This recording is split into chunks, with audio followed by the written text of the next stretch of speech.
Welcome to Forgotten Coast Fishing. My name's David, and I fish inshore and offshore, showing you my tips and techniques to find and catch fish. If that sounds appealing, go ahead and hit that subscribe button so you won't miss my future videos. So we're actually back from our trip today. I'm going to go ahead and use these Better Boat products to get the boat cleaned up, and I'll leave a link down in the description so you can pick up some for yourself, as well as get 10% off. But today we had Walt on board filming an episode for Panhandle Outdoors. We caught a lot of great fish and got some camera angles that we don't normally get. So I hope you enjoy. I think this morning I picked up some live shrimp. So I think what we're going to do first is just use some live shrimp. That can, you know, that's one of your easier things and really most effective things. Live bait over artificial any day is going to work a little better usually. But, you know, I like this popping cork sort of setup. And this is just 20-pound fluorocarbon with a Kahle hook. And I'll show you in a second how I hook that shrimp on there. But the idea behind this popping cork is we're going to put it out in the water, and you can jerk back on it like that, and it's just gonna provide a little bit of noise, and it's gonna think, the fish are gonna think that's, you know, some mullet or other type of predator type fish kind of attacking something, and they're gonna kind of be drawn to that noise, and then hopefully see our shrimp right underneath of it. All right, here's how I like to hook these shrimp. If you look here, you've got this, I guess that's kind of his brain right there. There's little spots, and you can kind of see the horn on the top. If you take this shrimp and just kind of go right in front of those two spots and through the shell like that, you really get a nice secure hold. And that's going to allow that shrimp to kind of swim around more naturally. And what we're doing, I've set us up on a drift. I like to drift fish a lot. And so we've got the wind coming this way, so I've positioned our boat so it's going to be pushing us up to the shore. I'm going to kind of slowly reel it, not to move the shrimp and cork by any means, but just to compensate for us moving. Because to work this popping cork, you know, you've got to have kind of a tight line, because if it's laying there slack in the water, when you jerk back on it, you know, it's not going to move anything. Right. So all that's just done by feel. It's just years and years of doing this. So who taught you to fish? Who taught you to do what you do? My dad. So did you learn in freshwater in Mississippi? I've almost exclusively fished saltwater. Okay. From Louisiana to Mississippi to now Florida. Okay. I probably learned how to trout and redfish in Louisiana, in the marshes of Louisiana, which is a nice place to learn. Yeah, absolutely. Because there are a lot of trout and redfish over there, just because there's so much habitat for them. See how we've got this sandbar and this grass mixed into it? That's usually a good spot for speckled trout. Here we go. All right, we got him. Here we go. Oh man, that was a pinfish. Nope, ladyfish. Look at that. Stay on. I feel like he's on, but he's just swimming to the boat. Here he is. So this is a ladyfish. Oh, he got off. No, he broke it. Wow. That's strange. He broke it right. Oh, he tore it. Look at this. He broke my swivel. But that was a ladyfish. She didn't treat us like a lady though, did she? No, people call those the poor man tarpon. I don't know if you caught that on video, how they jump. They look like little baby tarpons out there, how they jump. That's pinfish.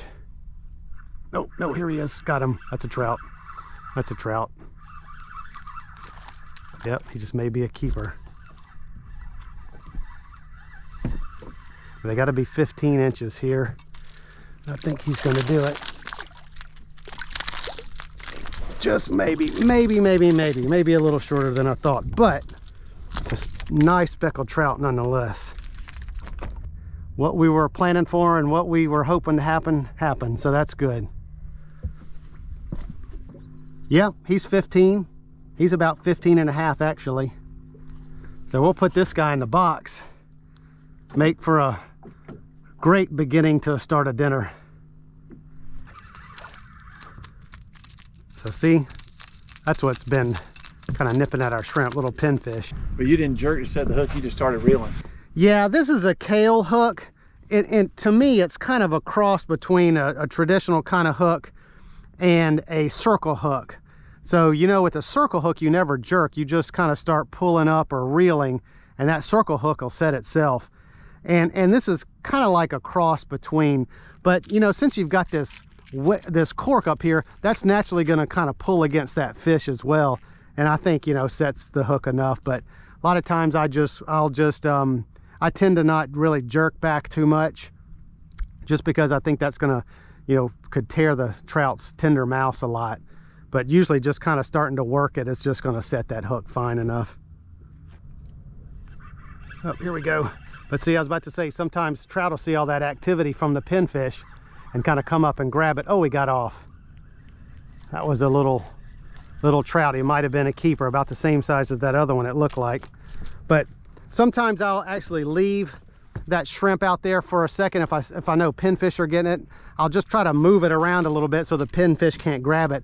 And sometimes the trout, that actually pinfish attacking the shrimp, I think will kind of attract the trout's attention, because they kind of want to get in on it too. Oh, here we go. Oh, this is one. I don't know if he's a keeper or just swimming at us. It's a trout though. I think he's just a little one, yeah. But nonetheless, making that change back to the shrimp, that was our first cast. And we get this little trout. A lot of times I like to wet my hands if I can.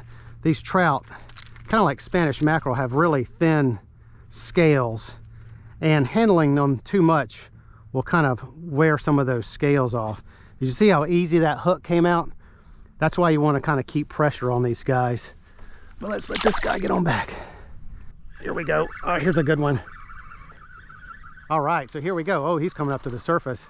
He may be a little bigger than that last one we caught, but I don't think he's going to be our keeper. But it's good to get these trout. Like I was saying earlier, we've had a lot of cold fronts coming through recently, and it's really kind of kept this water temperature down, and these trout have just not really been biting yet this spring, and I'm hoping that is changing. These speckled trout, this is what I learned how to fish on. Like I was saying, in the marshes of Louisiana, this is the fish I really learned how to fish on.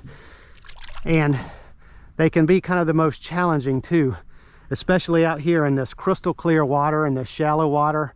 You've really got to have a long cast, and you've got to really think about where those fish might be, and getting them presentations that don't spook them. The good thing about live shrimp, that really cuts down on a lot of that mystery, because, you know, it's just so effective. This is a really good type of setup. You know, if you're taking first-time fishermen or fisherwomen out, or kids, you don't have to have a lot of technique to it. You can just get that out there with this float. The fisherman or whatever can kind of see that the fish is taking it.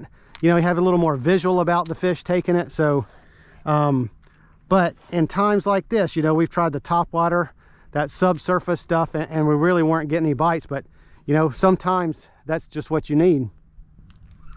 Here we go. All right, this may be a keeper. Definitely a speckled trout. I get so nervous with these speckled trout, the way they shake their head and change direction so much. Feel like I can lose them a lot. Oh man, like I almost doing. I'm glad he's hooked well, because I didn't do that very smoothly at all. Yeah, this guy may just be 15. You pinch the tail and you get these guys as long as you can from the tip of the mouth to the tail, and he's just about a 1/16 or two too short. So we'll let this guy go. Get him in the sun where you can see him. Now you see how there, when you look at them from the top, look how they match the color of the water down there. Right. So when you see him from the top, and let's see if we can watch him swim away, you lose him after a second. And you see, especially when he goes in the grass just like that. But he's still right there. But you can just barely see him. All right, here we go. A really big pinfish or a small trout, but I think it's a trout. but he's staying down pretty good. What is this? Just a little trout. All right. Nice little guy. Like I said, you know, we're not tearing them up with the keepers, but it sure is nice that it feels like spring has finally sprung. You see kind of how they're dark, like I showed you a minute ago, how dark they are. These guys are kind of like chameleons. They'll really change their color to match their surroundings. If you fish in Louisiana, they're going to be a lot darker because they're on top of mud and dark water a lot. If you fish over in the St. Mark's area and the Osceola River, where you have a lot of rivers coming out and you kind of have tea-stained colored near shore waters, they're going to be that same sort of tea colored. If you find them over sand where it's predominantly sand, they're going to be more white. So they really do kind of adapt to their surroundings and their habitat to really camouflage themselves. Amazing. Here we go. All right. We found the trout, everybody. Now this one may just be big enough. A lot of times these bigger ones will get up to the surface like that, give you a little show. They can also kind of go down to the bottom like this one's doing and hug it. This one may just make it again. I still haven't gotten my net from the back there, but sometimes I feel like I lose them trying to net them. Yeah, I think this is going to be a keeper.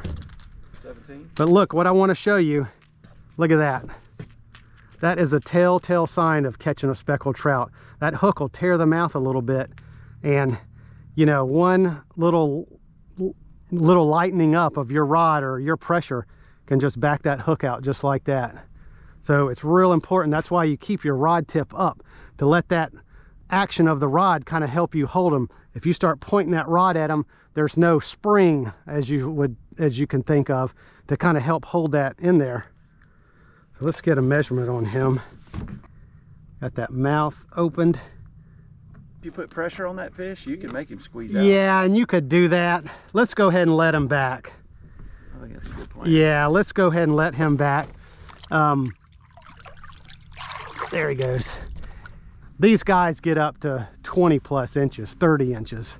So to keep one barely 15, we'll let him go back and grow a little bigger. Yeah. Oh man, oh, this is a good one. This may be a good one. Oh, he's giving out a little bit, but man, he just came and snatched it. You saw that cork just shoot underwater, and I felt the same thing on this end. But he's just kind of coming at us. Yeah, no, he's not going to be a keeper, but man, he attacked it.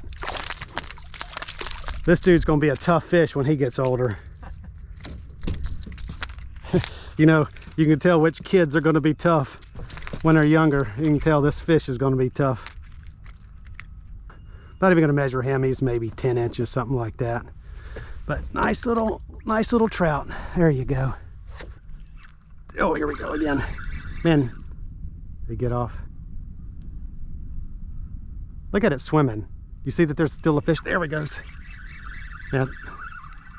Did you see that? Yep. I kind of paused it, just doing what I said I wasn't going to do a second ago. Look at that other one with it. You see it? Yep. You see that bigger one? Look at that, the real big one. Look at him. Look at him. Man.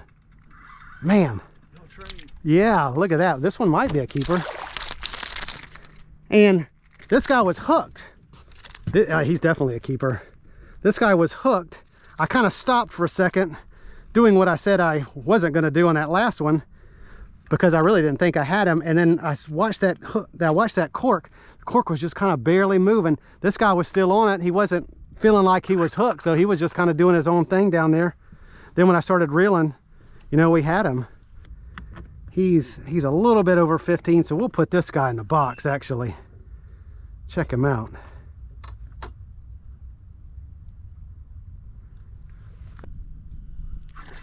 That's pinfish for sure. I think we want to kind of just go back that way just a little bit closer to the island. Oh look, we either have the bottom or something. What is, oh yeah, we have a fish. Oh, nice trout. No, a flounder. Oh yeah, man, he's a nice flounder. Let's get the net on this one.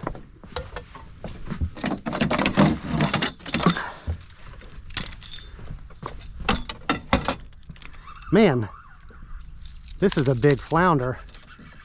Look at him taking everything out. And I'm not ready for this. Look at him trying to get back in that sand there. All right. Man, I can't see because all the sand he stirred up. Man, look at this flounder. Oh man. Oh, got him. Look at this flounder, everybody. This is what they call a doormat. Check him out. Man, that is a nice flounder. Put your foot up next to him. Yeah, my foot is whatever size that is. But we'll get a measurement on him. But that is a nice flounder. And I wasn't even paying attention. I was sitting there talking about something, I don't even know what we were talking about. And I just felt something like I had the bottom. Wasn't really feeling, you know, any kind of action pulling it back. I thought, man, well, do I have a flounder? But then I said, man, it's not really doing anything. I've just got like the old spare tire catch kind of thing. But man, that mouth, that's amazing. Yeah, these guys, as you know, that watch my channel, I don't get a lot of these guys, but when I do, I am excited because, you know, you can get a lot of meat out of these guys, especially one this big. You can cut down here and fillet it out like this and this way, and same thing on the bottom side, and you have two lovely fillets. And flounder are probably the best eaten fish out here inshore. But let's get a measurement on this guy because he is a nice one.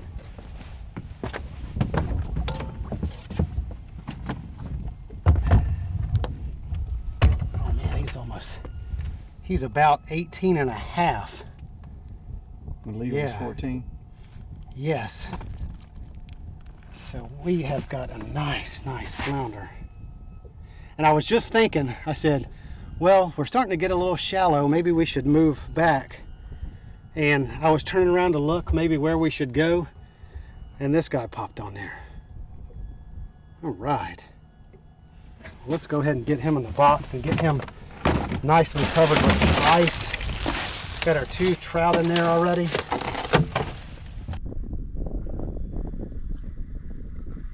Where do I have him? Oh man, I may have a flounder again.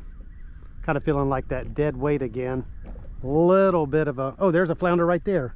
Man, just swim up under us. Kind of feels like that dead weight again. But no, this is a trout. Man, this is a little trout. All right, let's see if we can get him in. All right. Yeah, I'd switched to this Fred paddle tail. This is a Salt Strong product, which got destroyed on this trout here. But look at this. Man, I just want to show you. Look how we just barely had him. Just in that little loop of the mouth. Man, it's a wonder we got him in. But he's going to be a little too small, but a nice little speckled trout. Now we caught him on live shrimp. Now we've kind of caught him on some soft paddle tails. Let's get him going. There he goes. This is kind of turning out to be one of my favorite soft paddle tails for a condition like this where we have a lot of grass and it's pretty shallow. We're going to use this 1/8 ounce weedless hook, and with this smaller paddle tail it's going to sink a lot slower, and being that it's a weedless hook, it's not going to get snagged. And as you can see, it just pulled up a speckled trout, and this is definitely going to attract a flounder as well. And it was kind of exciting to see that one right there. And I'm just going to kind of bounce it on the bottom, slowly reeling because we're drifting, and then just sort of twitching it up every so often. And since it's weedless, it's not going to get hung up in all that grass. Oh, here we go. Oh man, I think that was a pinfish. Pinfish love this thing. That's the only thing. It's a little scented, so pinfish are really attracted to it. It does get torn up kind of easily, but as you can see, they come in a really big bag. So, and I've had that, oh, here we go. And I've had that bag for some time, so they do last a good while. Now, as you can see, the pinfish got the tail, so we need to go ahead and change. Oh man, did we get him? Did we get a little flounder? No, we got a trout. Oh, we got a little redfish. Little redfish. Man, it didn't have that big pull to it. So I thought maybe it was a flounder again, but it's a little redfish. Man, on the little Fred scented paddle tail. Now he knows he's hooked. All right. All right, well, check this guy out. Now they have to be 18 in my area to keep, and I would rather keep ones this size if he's 18 rather than the real big bull reds. These are a little bit better eaten and a whole lot easier to clean. But look at him. He's got nice 2 spots on each side. Well, let's see what he measures. He's just at 16 inches, but nonetheless, that's a nice little redfish. And you saw how he fought once he realized he was hooked. And those redfish have a nice pull to them for their size, for sure. All right, well, this little Fred scented paddle tail is giving us the workout right now. Oh, here he is. Oh man, here's a good one. You can see I was in this grass mixed with sand thing again. This is a nice trout here. He came up and just snatched it, and I can feel his weight. Oh, what is this? Yeah, let's just get him on board. Yeah, nice trout, nice trout. He's not quite as big as he felt in the water, but nonetheless, he came up and he just hit it nicely. Yeah, so he's just a little bit too short at 14 inches, but we've been getting a lot of nice ones that size today that have just been really providing us with some constant action. Now, I caught that trout back on this live shrimp on the popping cork again. I had moved out of that extremely shallow water back into the 3 to 5 foot grass flats. So I wanted to go back to this shrimp. I'm getting close to being out of it, but we'll just switch to some lures after that. But I've kind of got a mission of getting this third keeper trout in the box, and I feel like we're going to do it. We've got some nice looking area in front of us, so hopefully we can get him on this drift here.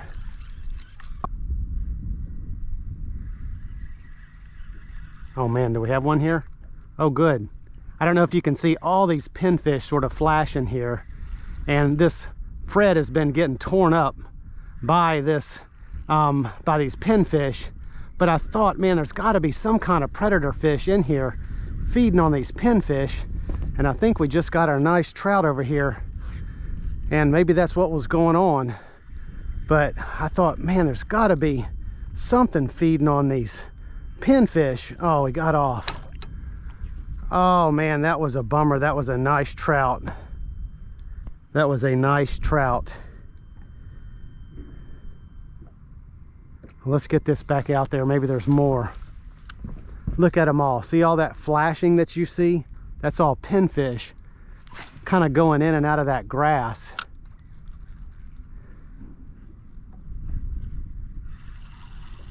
Oh, here we go again.